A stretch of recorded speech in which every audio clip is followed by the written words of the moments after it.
Atëherë si pike e radhës e rendit ditës është edhe shqyrtimi I tarifave të transmisionit dhe tregut për vitin relevant tarifor 2026. Atëherë zoti Gashi për ta kalim fjalën. Faleminderit kryesues për fjalën, të nderuar anëtarë Bordit të Zërejës dhe të nderuar përfaqësues të mediave.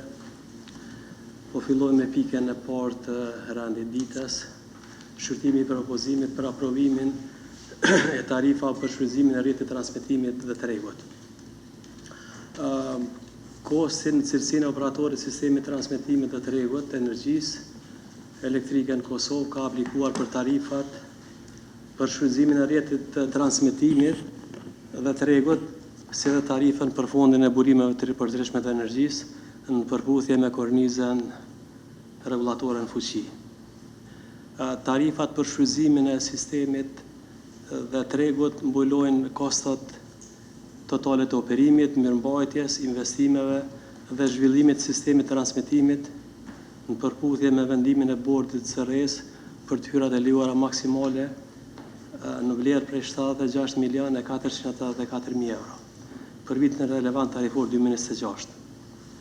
Në aplikacionin e kostit, shitjet për konsumatorët e kyçur nivel transmetimit janë paraqitur me 570.7 gigavator, ndërsa pas verifikimit nga ZRE I kemi korrigju këtë vlerë në 329 gigavator.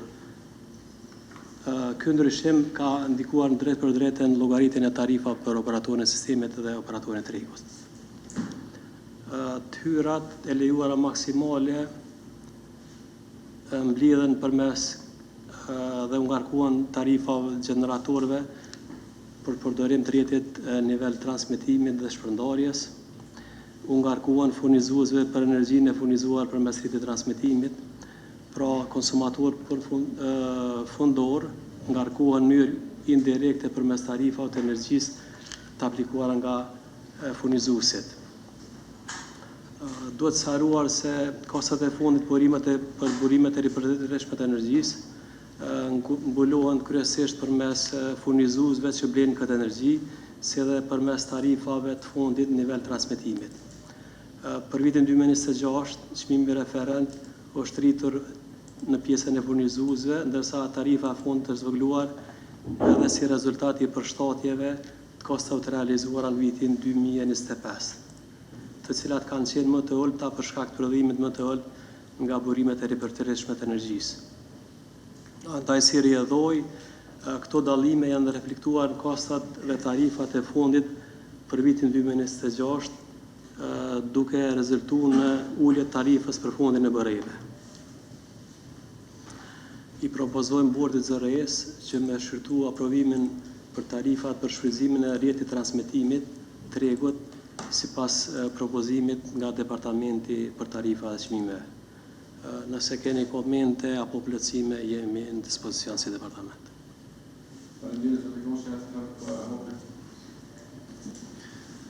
Atëherë po e hapi për diskutim për bordin, në rast se ka eventualisht një koment shtesë.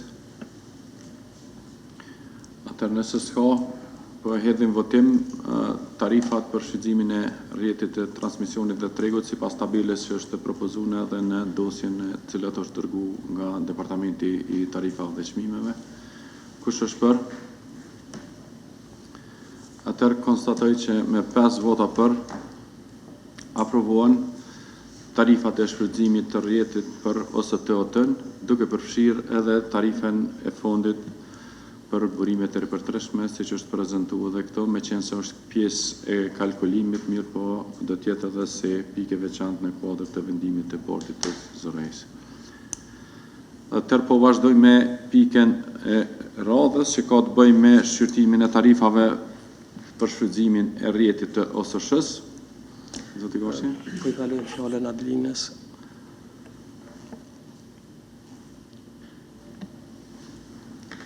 Atëherë faleminderit për fjalën, të nderuar të gjithë të pranishmit. Po vazhdojmë me prezantimin e tarifave për shfrytëzimin e sistemit të shpërndarjes ku këto tarifa synojnë mbolimin e kostove totale të shpërndarjes, duke në përputhje me të hyrat e lejuara maksimale në vlerë prej 185.960.000 euro për vitin relevant 2026.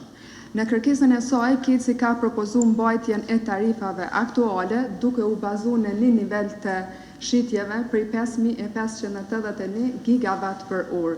Përderisa ZRE-ja ka marrë në konsiderat bilancin e energjisë elektrike të aprovuar me një nivel të shitjeve prej 5.745 gigawatt për orë.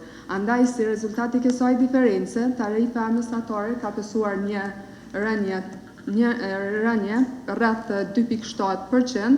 Kjo është llogaritmë nga Departamenti i Tarifave dhe Çmimeve, e cila ka qenë në raport me kërkesën e KEC-it që e kemi pranuar, edhe që kjo diferencë është reflektuar edhe në tarifat e rrjetit të shpërndarjes sipas nivelit të tensionit.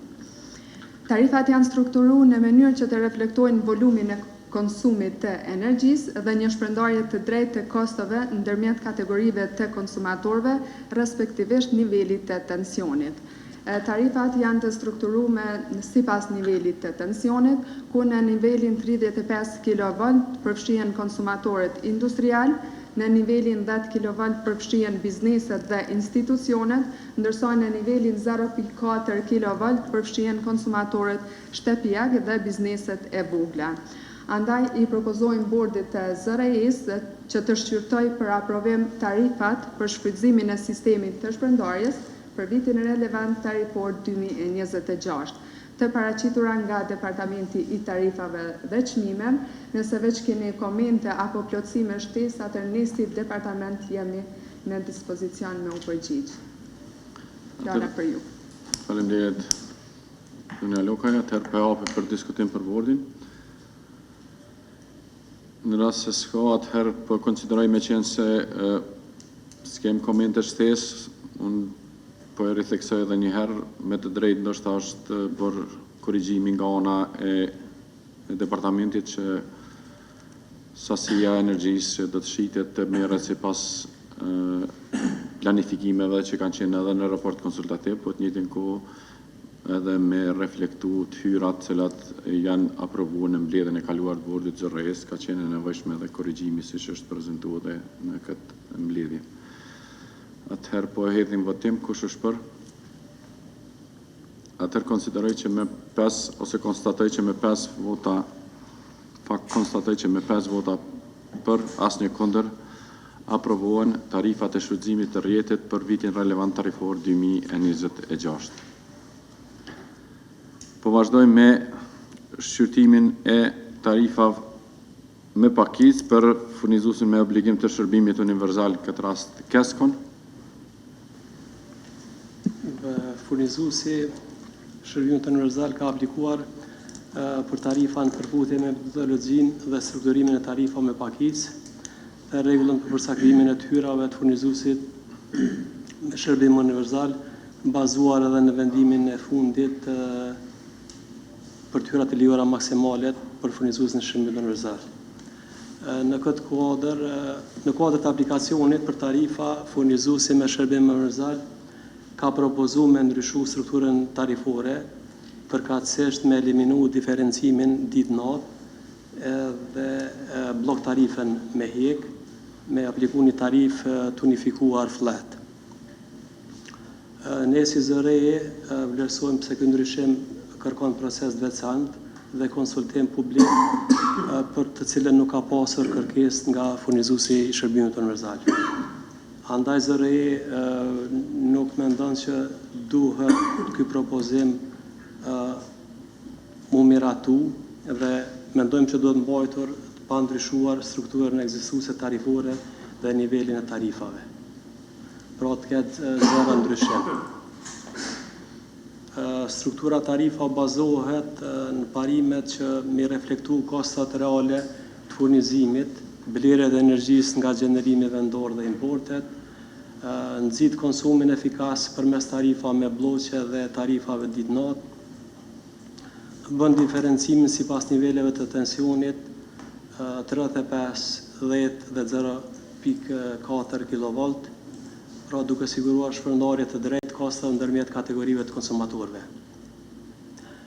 Po ashtu tarifat me pakicë, sistemi të reflektojnë gjithashtu edhe kostat e rrjetit të transmetimit, shpërndarjes, kostat operative të furnizimit edhe kostat e kapitalit punues, nevojshëm për sigurimin e furnizimit qëndrueshëm me energji elektrike. Andaj i propozojmë Bordit ZRS me shqyrtu aprovimin e tarifave për furnizuesin me shërbim universal për vitin relevant tarifor 2026 me strukturë dhe nivel të pandryshuar, pra të ketë zero rritje tarifave, pra të mbeten tarifat e pandryshuar për konsumatorët e rregulluar tarifor. Nëse keni komente apo vlerësime, jemi dispozicion si departament për përgjigje. Faleminderit zoti Kashi, atëherë PA për diskutim për bordin. Ndërsa është mirë të ritheksohet edhe një herë që është e padrejtë nga ana Keskës që dërgohet tarifa flat, me qenë se i mohohet një mundësi e konsumatorëve që në kohën e jashtë pikut të shfrytëzojnë energjinë shumë të lirë dhe nuk reflektojnë drejt kostën e furnizimit me energji elektrike.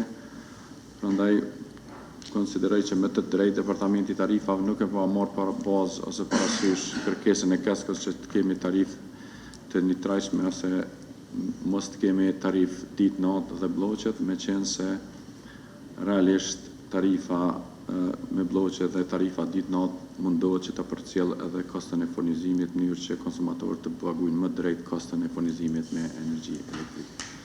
Po gjithashtu edhe ky proces, siç e tekstuar edhe nga departamenti, do duhet të ishte një proces që shkon përmes një diskutimi publik ku janë të përfshira gjitha palët në mënyrë që të kemi një ndryshim kaq të madh, të kalohet nga një tarif me bloqe në një tarif pa bloqe që ky proces nuk e ka kalu këtë fazë, prandaj konsiderojmë që struktura që ka qenë e aprovuar në vitin kaluar të mbetet fuqi edhe për këtë periudhë tarifor pa ndryshim, pa rritje siç ka qenë vitin e kaluar. Atëherë po e hedhim votim, kush është për? Konstatoj që me 5 vota për aprovohen tarifat me pakicë për vitin relevant tarifor 2026 sipas strukturës aktuale pa ndryshime dhe pa rritje. Me qenë se s'kemi pika tjera në kuadër të agjendës, për konsiderojmë këtë mbledhje të mbyllur për këtë vit, për këtë ditë, seancë. Faleminderit edhe një herë, ju urojmë punë të mbarë, edhe ju falenderojmë për punën dhe gatishmërinë. Gjithashtu i përshëndesim edhe mediat që kanë gjetë kohë me i përcjell mbledhjet e Bordit ZRS.